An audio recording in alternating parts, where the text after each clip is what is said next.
Anwar Ibrahim, the incumbent Prime Minister of Malaysia, has positioned himself as a stalwart against the nation's burgeoning debt issue. In a recent interview with a news outlet, he emphatically stated, "We have reached the zenith, and it's high time we begin the descent, else we'd be acting irresponsibly towards the ensuing generation." This statement is a clear affirmation of his stance against Malaysia's escalating debt problem, a stance that has been consistent throughout his career and echoed in his public addresses. He has pledged to not merely address the issue, but to implement measures that would mitigate the debt problem in its entirety. However, the prevailing notion of Malaysia's debt being a problem warrants a re-examination.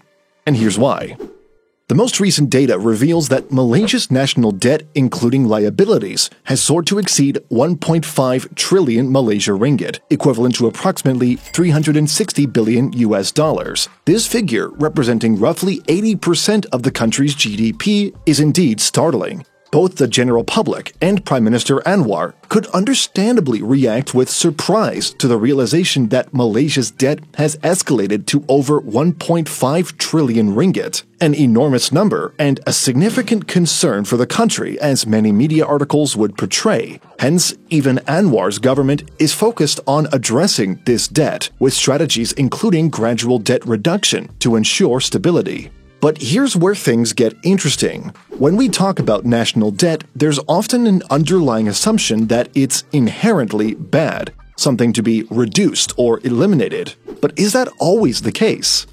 Contrarily, several economists, predominantly proponents of modern monetary theory, MMT, present a different perspective. These MMT economists maintain that for nations like Malaysia, which have autonomy over their currency, national debt isn't the menace it is often portrayed as. As per the tenets of modern monetary theory, such countries aren't tethered to revenue when it comes to expenditure. The risk of insolvency or a crash crunch is virtually non-existent, since they can always generate more of their own currency. The genuine constraints lie in factors such as inflation and the availability of tangible resources, including workforce, technology, and natural resources. However, if this assertion holds validity, one might wonder why Anwar Ibrahim, a leader who has even served as Malaysia's Minister of Finance, insists that the government needs to concentrate on alleviating its debt load to uphold fiscal sustainability and avert a financial crisis.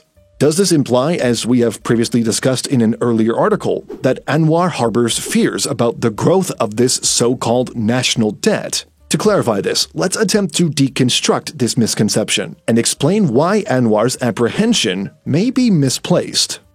The tenets of modern monetary theory are straightforward, and viewing the situation through this lens could considerably alter the seemingly grim picture painted by Anwar and many media outlets. Primarily, Malaysia maintains authority over its currency, the Malaysian ringgit. This implies that, in theory, it has the capability to print more money to settle its debt. Indeed, it's as uncomplicated as it sounds. The Central Bank of Malaysia possesses the capacity to print money to offset these debts. At the very least, it can generate the funds necessary to reduce its domestic debt, which constitutes a substantial part of the Malaysian government's total debt. But wait a second, wouldn't that lead to inflation? Yes, it could, if it's not carefully managed. But the point here isn't to advocate for reckless money printing. It's to challenge the conventional wisdom that national debt is like personal debt and that it must be paid off as quickly as possible. In reality, the dynamics of national debt are much more complex. To gain a clearer understanding of Malaysia's debt dynamics and the impact on inflation, we can examine the country's response to the COVID-19 crisis. This serves as a contemporary case study of how governments employ both fiscal and monetary policies during economic downturns.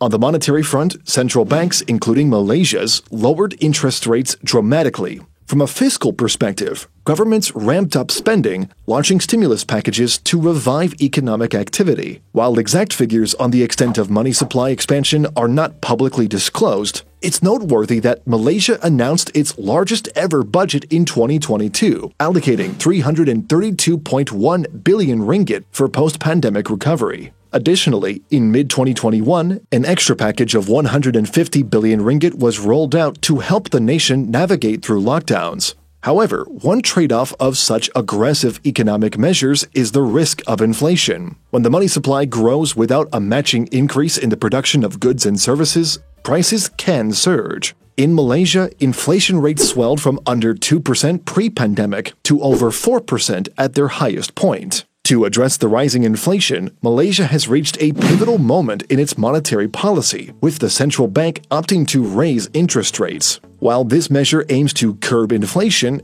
it also imposes a burden on borrowers by elevating their repayment costs.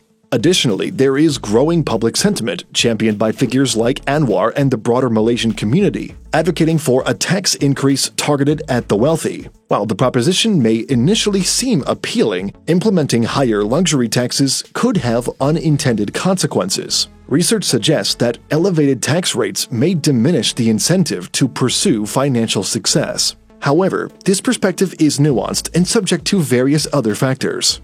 Now, let us go back to the country's debt stability. The propositions of the modern monetary theory might indeed seem plausible, leading us to question the frequent assertions by Malaysian politicians or popular news outlets that the government must curtail its expenditure to maintain a balanced operation. A key insight to contemplate is that national debt can serve as a catalyst for economic stability. Government spending frequently underpins critical public services and investments in domains like infrastructure, education, and healthcare. Such investments can ignite economic activity and foster growth, paving the way for a more prosperous and stable society. Consequently, while the reduction of national debt is often hailed as a commendable objective, it's imperative to weigh the potential sacrifices. Would essential public services or investments be compromised in the process? What could be the ramifications on the economy and the quality of life of citizens?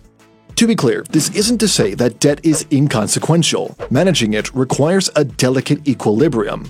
A government must supervise its spending to uphold economic stability, curb inflation, and safeguard its citizens' well-being. Consideration must also be given to foreign-denominated debt, which can be a riskier proposition. This refers to debt denominated in a currency other than the nation's own. In the case of Malaysia, while a significant part of its debt is in its own currency, a smaller portion is indeed foreign debt. This is where the complexity escalates. A country doesn't possess the authority to print foreign currencies. Consequently, if a substantial fraction of its debt is foreign denominated, the risk of default becomes a real concern. For Malaysia, it's noteworthy that a considerable amount of its debt is domestic and denominated in ringgit, which somewhat reduces this risk. Nonetheless, the country does bear some foreign-denominated debt, and it's in this arena where the perils of excessive debt levels warrant careful scrutiny.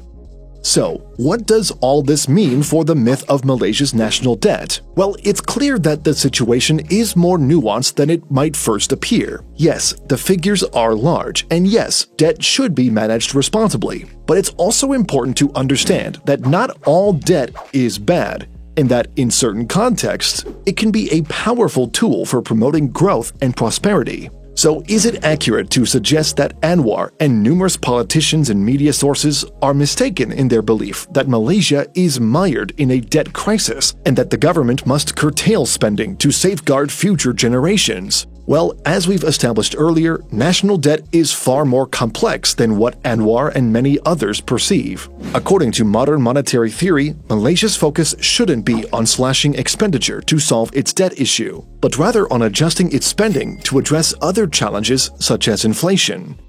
In conclusion, the discourse surrounding Malaysia's national debt requires a more nuanced understanding than what is often portrayed in the media and by various politicians. The perception that high national debt is inherently negative and that austerity measures are the only solution is oversimplified. However, this doesn't mean that debt management is an inconsequential task. It requires a delicate balancing act, especially concerning foreign-denominated debt, which presents a higher risk. While Malaysia's current amount of domestic debt in ringgit offers some relief, the presence of foreign-denominated debt necessitates careful attention. The narrative surrounding national debt should be revised, moving away from an inherently negative perception to a more balanced view. It's not about eliminating debt entirely, but managing it effectively to benefit the nation's economy and its people. As such, perhaps it's time for a reassessment of Malaysia's debt situation and the approach to handling it. But anyway, do let us know what you think. Thanks for watching.